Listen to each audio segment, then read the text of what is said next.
sendiri gitu. Islam datang tidak untuk menghilangkan atau membunuh ego. Yang Islam perintah itu adalah bagaimana ego ini supaya tidak sentris gitu. Supaya ego ini tidak lagi menjadi sentris. Jadi harus dirubah atau harus dilebarkan lagi. Egosentris ini harus dirubah atau dilebarkan menjadi ada yang namanya ego keluarga. Ego keluarga.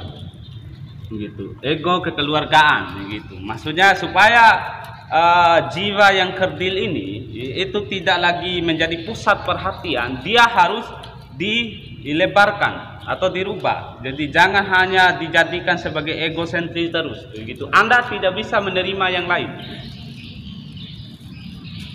Nah, ya begini. Itu misalnya begini.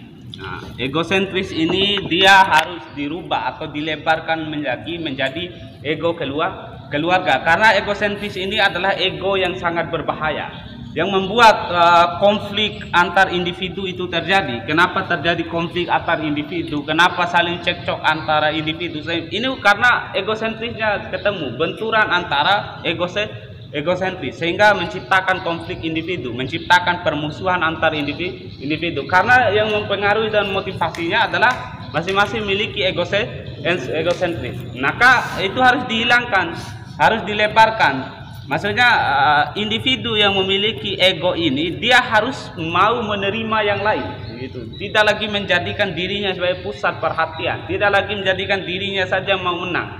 Dia harus menganggap bahwa ada individu-individu yang lain yang sama keinginannya atau yang punya keinginan sama seperti dirinya. Makanya egosentris harus dilebarkan menjadi ego keluarga.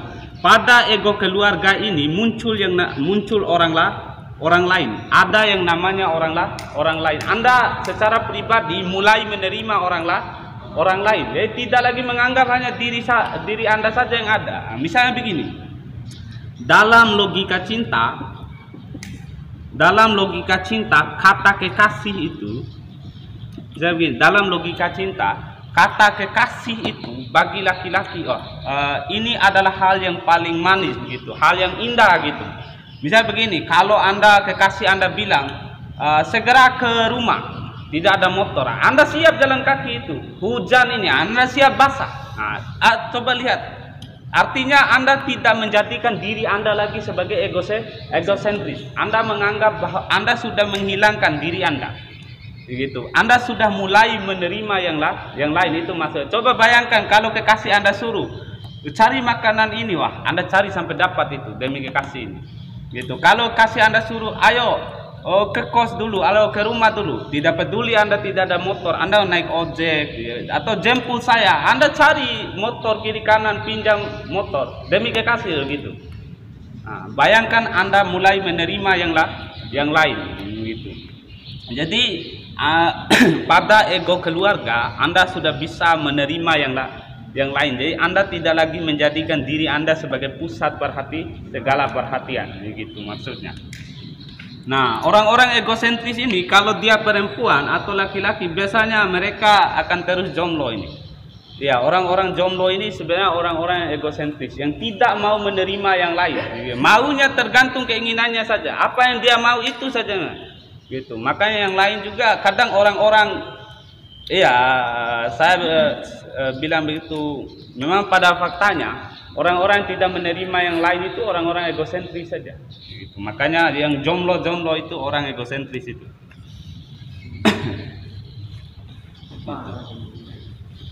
Makanya jangan jadi orang jomblo. Nah, gitu.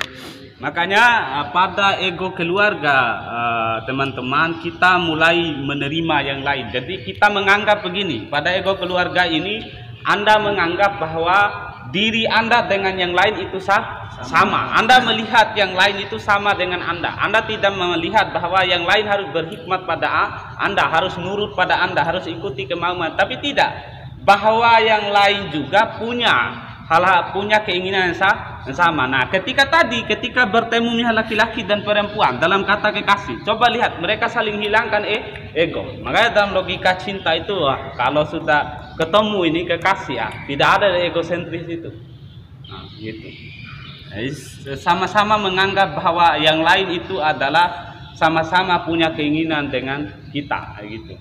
Nah, makanya egosentris itu harus dilebarkan menjadi ego keluarga. Anda harus mulai menerima keadaan yang lain, gitu. Anda harus mulai membuka diri Anda supaya tidak lagi menjadi egosentris, ya, gitu. Cuman begini,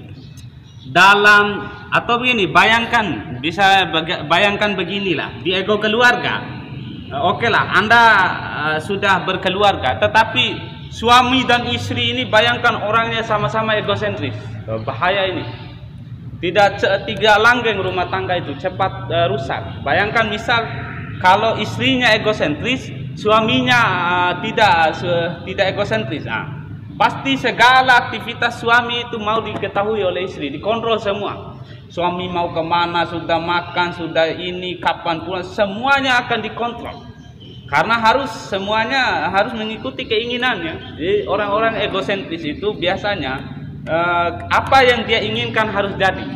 Kapan tidak sesuai dengan keinginannya, maka di situ terjadi benturan. Jadi orang-orang egosentris itu gitu. Makanya dalam ego keluarga juga kita masih bisa, ini juga masih berbahaya,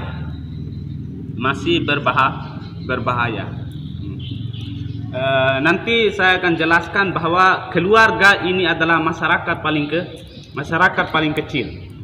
Nanti saya akan jelaskan pada teori yang memandang masyarakat itu terbentuk karena fitrah, bukan karena pilihan rasionalitas atau terpaksa saja nanti.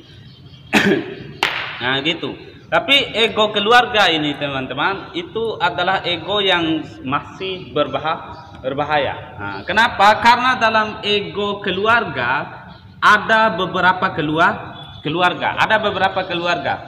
Begitu. Ego keluarga masih bisa menciptakan konflik atau belum bisa menciptakan kedamaian, gitu. Maksudnya individu-individu yang tergabung dalam keluarga tadi yang sudah hilang, maksudnya mereka tidak lagi menjadikan dirinya sebagai pusat perhatian. Mereka tidak lagi menjadi sentris.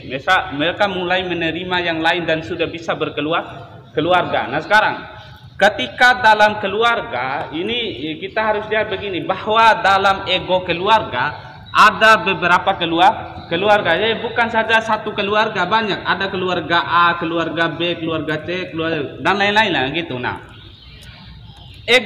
dalam ego keluarga pasti dia menganggap begini, bahwa keluarganya sajalah yang terhormat. Ya, keluarga mereka saja yang bermartabat, keluarga mereka saja yang mulia. Bahwa keluarga yang lain itu harus berkhidmat pada keluarganya. Gitu. Dia menganggap bahwa keluarganya saja yang baik, yang mulia. Keluarga yang lain itu tidak baik, tidak mulia.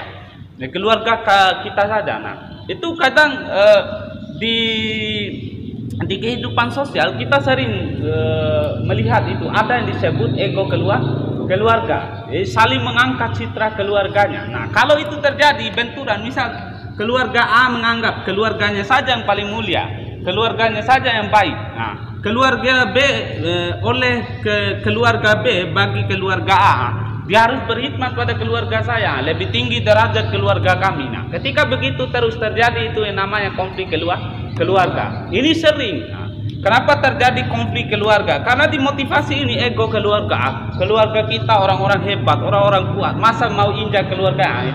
Itu namanya ego keluarga. Nah, makanya ego keluarga itu masih berbahaya karena bisa menciptakan konflik antar keluarga. Dia belum bisa menciptakan perdamaian, gitu.